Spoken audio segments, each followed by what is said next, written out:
係啦，每個人嘅冥想狀態都唔同，即係可能有啲人會聽到聲，有啲人聽唔到，有啲人係會，有啲人係完全。咁所以咧，我會覺得冥想其實係咩咧？冥想同埋吸引力法則之間嘅關係咧，就係我覺得。咁首先今日咧，好開心嚟香港啦，你請到 Venus 接受今日呢集嘅訪問嘅。咁係啦，每個人嘅冥想狀態都唔同，即係可能有啲人會聽到聲，有啲人聽唔到，有啲人係會可以雲遊太虛，有啲人係完全好煩躁個腦。咁所以咧，我會覺得冥想其實係咩咧？就係唔係要達到一個平靜嘅狀態，即係冇一個正確話你點至係冥想。我會覺得冥想咧，其實係一個通道，讓我哋去了解自己，同埋去清空我哋內在嘅空間。我會覺得冥想比較似係一個進程咯，即係可唔可以理解話冥想就係清理我嘅業力？可以啊，因為業力其實係咩咧？就係一啲糾結嚟嘅，我自己覺得，或者係一啲過往嘅程式啊，即係例如1+1等於2，1+3等於4呢啲，好似過去對我哋嚟講係絕對正確嘅嘢。即係假設可能有啲信念係，我唔夠靚，咁我就個男朋友都唔靚，即係呢啲咁樣嘅信念就係一個程式。咁業力係一個程式嘅時候咧，你透過冥想咧可以見翻呢個程式，然後你咪同佢講，我係唔夠靚，但係我嘅心地善良，所以我都可以有一個美麗嘅男朋友。即係假設呢啲，你可以咧去轉換你嗰個 formula，即係你唔需要話冥想我好特登咁去轉換，佢係好自然咁流動嘅，係嘛？我會覺得冥想咧有好多唔同嘅學派嘅，有啲咧就係正念啦，即係回歸你呢個此刻嘅當下啦，或者係回歸一個好平靜嘅狀態啦。我哋唔需要去理解係呢件事係點樣去改變啊。即係如果係比較即係傳統嗰種咧，就唔會係有一個解決問題嘅一個做法喺度。而我自己冥想咧就偏向係有少少做一啲療愈啊，即係改寫業力啊，或者改寫靈魂劇本啊嗰啲嘢。咁呢方面就係有一啲身心靈嘅學習啦。咁所以有啲唔同嘅，所以都要睇我哋點樣用冥想呢個空間啦。我會話係。因為我喺網上睇到好多人分享佢冥想嘅時候，佢睇到藍色嘅球，係啊，或者冥想嘅時候身體會咁喐。係。咁我係冇喐過嘅。冇問題㗎，即係喐與唔喐都係一個你感知冥想存在嘅特徵，但係只係其中一個。唔一定話一定要點樣，只係話正確咁。係啦，我有啲學生咧係做咗可能3年冥想咧都冇 feel，但係佢人生係有改變。咁所以冥想咧，其實即使你係冇任何嘅光啊、藍色球啊、身體轉動啊，或者係身體好吉嘅感覺啊，佢嘅功效都會發生，即係不知不覺咁發生。冇錯。冥想頭先話冥想其實係清理我哋嘅，可以清理我哋嘅業力啦，或者仲有啲咩好處啊？係啦，我以前細個係一個好情緒敏感啦、波動嘅人，因為我係高敏族啦，同埋星際種子嗰啲本身對個世界適應嘅能力會差少少，咁所以會容易有好多想法係解唔通嘅。咁而冥想咧，我啱先都諗到一個例子啦。咁就係假設你屋企裏面有張舊嘅 sofa 要清理，咁你想買張新嘅 sofa，咁首先冥想係做啲咩咧？就係幫你清理嗰張舊嘅 sofa，咁你新嘅嘢咪可以進入咯。咁你又可以享受呢個新 sofa 帶嚟嘅平靜啊、安全啊、喜樂啊咁樣。咁所以冥想係幫我清理一啲負面情緒啊，或者係清理一啲舊嘅業力啊，或者舊嘅想法啊，令到自己執着嘅一啲情感啊或者想法呢啲咯。咁冥想可唔可以自學㗎？一定要揾個老師？我冇跟老師啊。你冇跟老師？係啊，因為我嗰陣時好細個。喂，點開始話我要學冥想？其實我嗰陣時唔知呢個係叫冥想添。其實有個故事嘅，話說我係即係中一嗰陣時，你知啲中一嘅女仔係好注重啲體態嗰啲啦。咁我嗰時係一個肥妹仔嚟嘅，咁跟住我就去圖書館咧借一本書，佢係講減肥嘅，咁就改寫你潛意識咧減肥啦。咁其中改寫潛意識係啦，即係令到你做運動嘅嗰陣時係改寫你潛意識，令到你想做運動啊，即係有啲手勢咁樣樣嘅。咁跟住，但係咧我就喺嗰個音頻裏面中意咗佢身體素描嗰部分。即係佢會叫你全身放鬆啊，即係眉頭放鬆啊，眼睛周圍放鬆。跟住我就好中意就 cut 咗嗰段出嚟，係咁聽。跟住我就係咁樣開始咗去做冥想啦。但係我嗰陣時唔知呢個冥想，我淨係知道嗰個感覺令到我好放鬆、好舒服。去到中三嘅時候咧，先有個老師就話有個冥想工作坊，跟住我都唔知係咩嚟嘅，即係學校。係啊。跟住咧，佢嗰陣時點解吸引我去咧？就係因為佢嗰陣時話啊，你最近有冇啲夢係好奇怪啊咁樣？學校會講啲咁嘅嘢？係啊，嗰個老師一定係一個靈性導師嚟啊！我覺得係一個緣分咯。因為嗰陣時我啲夢好奇怪，我又可以控夢啦，有3層夢啊嗰啲，即係重重複複話嗰啲叫咩？即係清明夢。係啊！嗰陣時中三可能壓力大，再加上我已經做咗2年冥想嘛，中一開始，咁所以個第3晚比較活躍啲，就會係夢境比較強烈啦，同埋豐富啦。咁所以嗰陣時我好想揾一個答案，跟住咁啱個老師又講喎，跟住我講完之後，佢就叫我去試下嗰個冥想工作坊，跟住我就先知道原來呢個叫冥想喎。咁所以我嗰陣時就係唔知道呢樣嘢叫冥想去開始，所以都不存在話要唔要跟老師，我都唔知咩嚟。咁自己就開始。係啊，就係咁樣咯。咁你講個減肥冥想，你啱啱有冇成功減肥？冇啊，因為咧我嗰陣時聽完，我淨係中意佢放鬆嘅部分，我就冇去繼續減肥嗰樣嘢嘅。係啊，所以咧我完全係偏離咗我嘅靈魂，即係點講咧？其實我係揾到我靈魂嘅方向，我覺得，即係嗰個減肥其實係其中一個契機咯。所以有時我覺得我哋想做嘅某樣嘢咧，只係我哋揾到真正想做嗰樣嘢嘅一個契機，就好似你個人經歷咁，即係係啊。咁所以有時候我哋得唔到想要嘅嘢，其實可能呢個先係我哋想要嘅嘢。因為佢帶領你去揾到你真正想要嘅嘢。哇，好神奇！因為你只有失去，你先會有一個歸零嘅狀態，而歸零你先能夠獲得新嘅嘢。咁講到冥想，頭先冥想佢同吸引力法則之間係有啲咩關係啊？咁如果冥想同埋吸引力法則之間嘅關係咧，就係我覺得都市人其實好多嘢諗。係啊，我平時好多內耗啦，而家好興呢個字。係啦，好多內耗啦，好多情緒啦，同埋身邊人有好多負能量啦。咁所以其實咧，我哋個身體好似一個缸咁樣，一個缸。咁我哋會裝咗唔同嘅情緒啦，即係唔同嘅頻率啦，係咪？咁而家你吸引力法則講嘅就係同頻相吸。我哋係啲乜嘢就吸引啲咩？因為宇宙係一個鏡啊嘛。咁所以某程度上冥想咧就係幫你清空內在嘅嘢。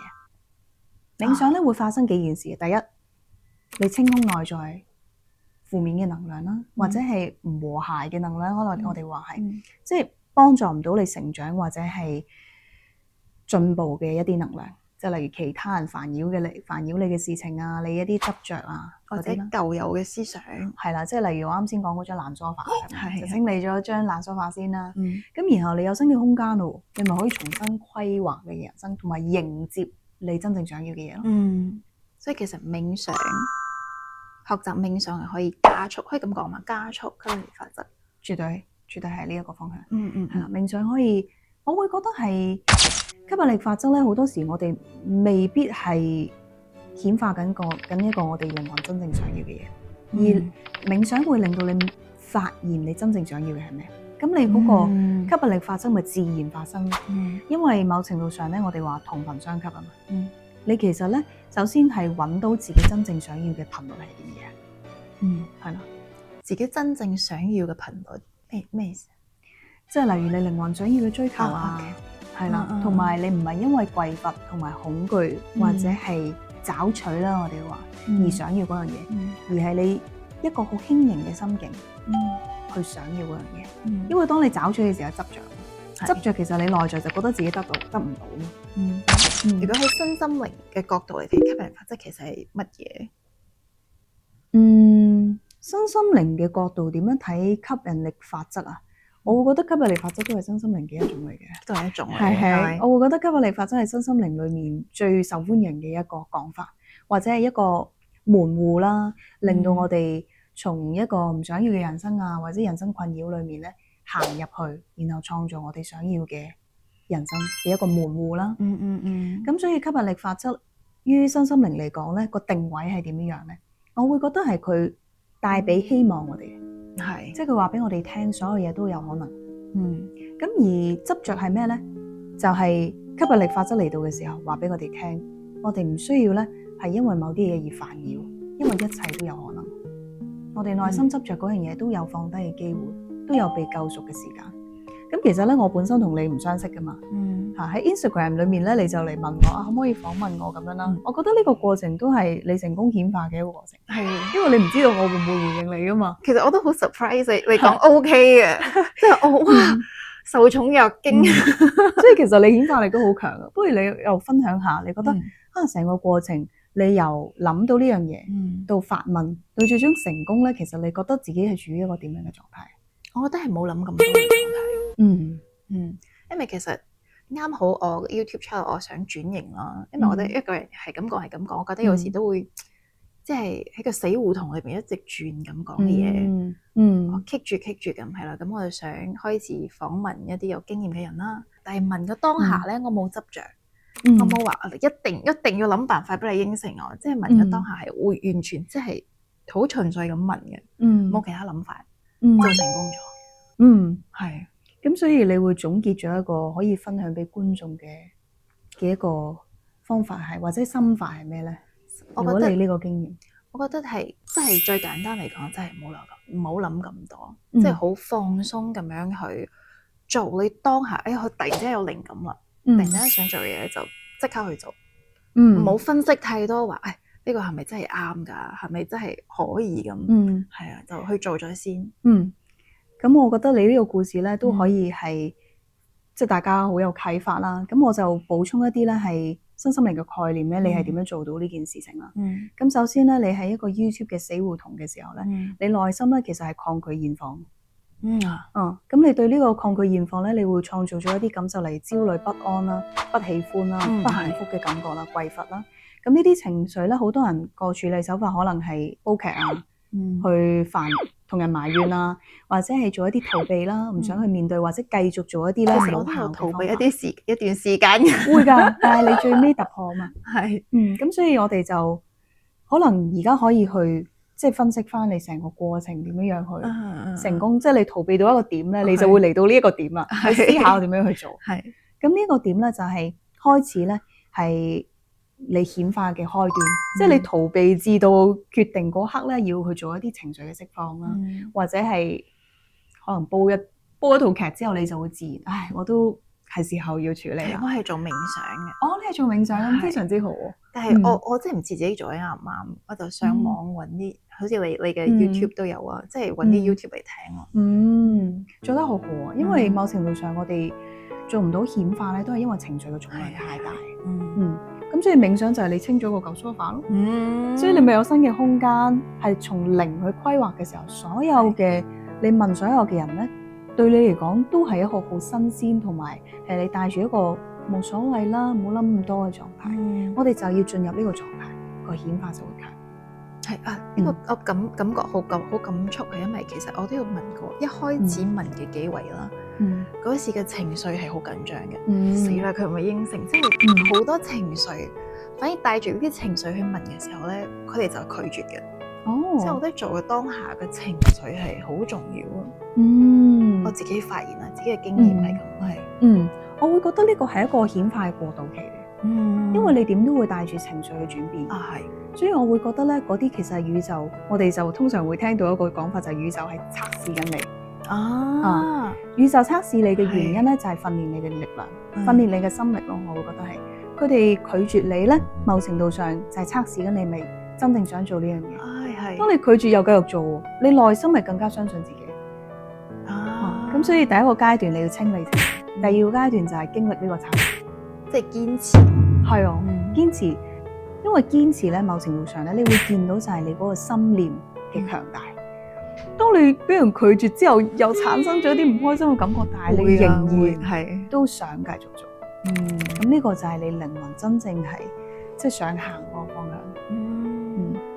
咁我可唔可以問下，我當時邀請你嘅時候，你當下係點解會即刻應承？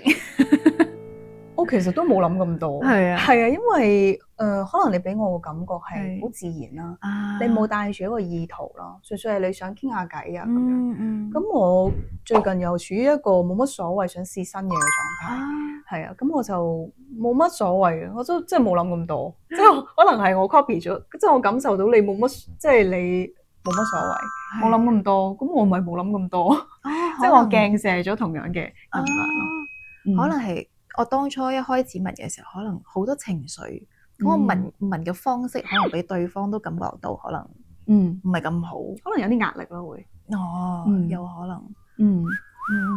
係咯，所以我覺得係，同埋即係除咗個能量之外咧，都有機會係靈魂嗰個能量係咪相容？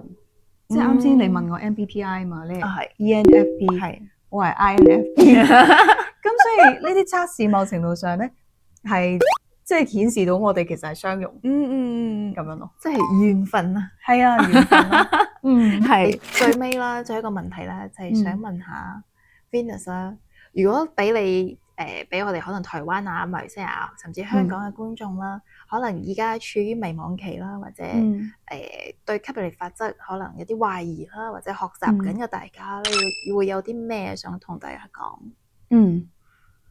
你嘅迷惘越大，你嘅成功就會越大，因為迷惘咧就代表我哋踏入咗一個未知嘅環境裏面啦，而踏入未知咧代表你選擇咗突破你嘅舒適圈，咁所以你嘅靈魂係勇敢咧，你先會有呢個迷惘嘅時期。而當你迷惘嘅時候，好多時係靈魂覺醒嘅一個時刻嚟嘅。而呢個覺醒嘅時刻咧，會為你未來嘅人生咧帶嚟好多美好嘅經歷啦，同埋好多有意義嘅體驗。